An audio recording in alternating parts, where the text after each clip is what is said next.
Thailand ট্যুরে দুদিন rest করার জন্য কোরাল আইল্যান্ড একেবারে আদর্শ জায়গা। বিচের ধারে শুয়ে বসে নীল তুঁত কালারের সমুদ্র দেখা, সকালে বিকেলে সমুদ্রের ধার ঘেঁষে উডেন ওয়াকওয়ে দিয়ে হাঁটা, রাতে ভিউ ব্রিজ দিয়ে সমুদ্রের অনেক দূর পর্যন্ত চলে যাওয়া এবং সেখানে দাঁড়িয়ে বা বসে জলের ওপরে চাঁদের আলো দেখা, বিচের অপর প্রান্তে পাহাড়ের মাথায় উঠে অপরূপ দৃশ্য দেখা এবং সেখান থেকে সানসেট দেখা, এসবের জন্য কোরাল আইল্যান্ড আমাদের মনে ড্রিমি প্লেস হিসেবে জায়গা করে নিয়েছে। এখন আপনাদেরকে আমাদের রুম ট্যুর করাচ্ছি। এর আগের ভিডিওতে আপনারা দেখেছেন আমরা সামাই বিচের ঝানাডু বিচ রিসর্টে দুপুর 1:30টায় চেক ইন করেছি। এখানে 4 জনের জন্য আমরা 2টো রুম বুক করেছি। এই হচ্ছে গিয়ে একটা বেডরুম আর এই হচ্ছে গিয়ে বাথরুম। এই রিসর্টের সব রুমই এসি। আমরা এসে স্নান করে একটু রেস্ট করে তারপরে রেস্টুরেন্টে এলাম খেতে। এই হচ্ছে গিয়ে রিসর্টের রেস্টুরেন্ট। দেখুন কি অপরূপ পজিশান এখানকার রেস্টুরেন্টের। এখানকার রান্নাবান্নাও ভীষণ ভালো। আমরা অর্ডার করেছি 2 প্লেট মিক্সড ফ্রাইড রাইস। এখানে ফ্রুট জুসও খুব ভালো পাওয়া যায়। এই গরমের মধ্যে ঠান্ডা ঠান্ডা ফ্রুট জুস খেতে বেশ লাগে খাওয়ার পরে। লাঞ্চের পর দুপুরে ঘুমিয়ে বিকেলে আমরা বেরিয়েছি একটু হাঁটাহাঁটি করার জন্য। রিসর্টের সামনে এটা হচ্ছে প্রাইভেট বিচ। বিকেলে এবং রাতে এখানে সবাই স্নান করে, কারণ দুপুরে গরমে অনেকেই সানবার্নের ভয়ে স্নান করতে চায় না সমুদ্রে। যদিও বা দুপুরবেলায় সমুদ্রের কালারটা অসাধারণ লাগে। আর আমরা এখন প্রাইভেট বিচ ছাড়িয়ে উডেন ওয়াকওয়ের ওপর দিয়ে হাঁটছি।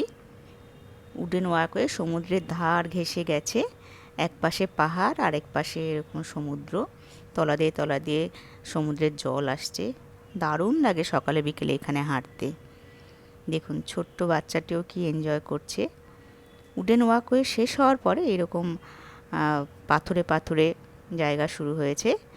আর এখানে একটি টিলাও রয়েছে। এই ছোট্ট টিলাটার উপরে অনেকেই উপরে উঠছিল। আমরা ঠিক করেছি আগামীকাল সকালে আমরা টিলার উপরে উঠব। টিলাটা ক্রস করে ওপাশে আবার আরেকটা বিচ রয়েছে, আগামীকাল যাব সেখানে। আপাতত এখানেই কিছুক্ষণ ঘোরাঘুরি করছি। তারপরে উডেন ওয়াকওয়ে দিয়ে এসে এরকম একটা প্ল্যাটফর্ম রয়েছে যেখানে বসে বসে সানসেট দেখা যায়, সেটাই আমরা করছি। কি অপরূপ জায়গা দেখুন, কি অপরূপ দৃশ্য।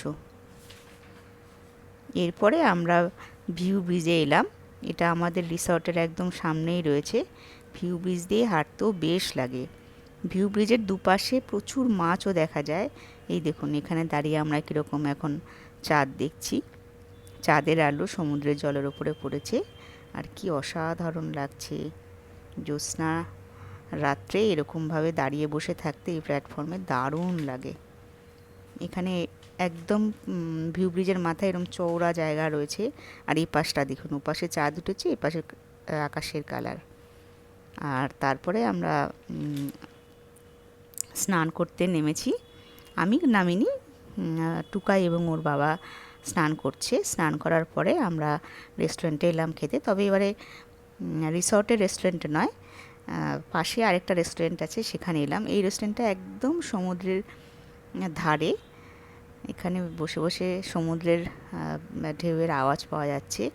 প্রতিদিনই নতুন নতুন খাবার আমরা ট্রাই করছি।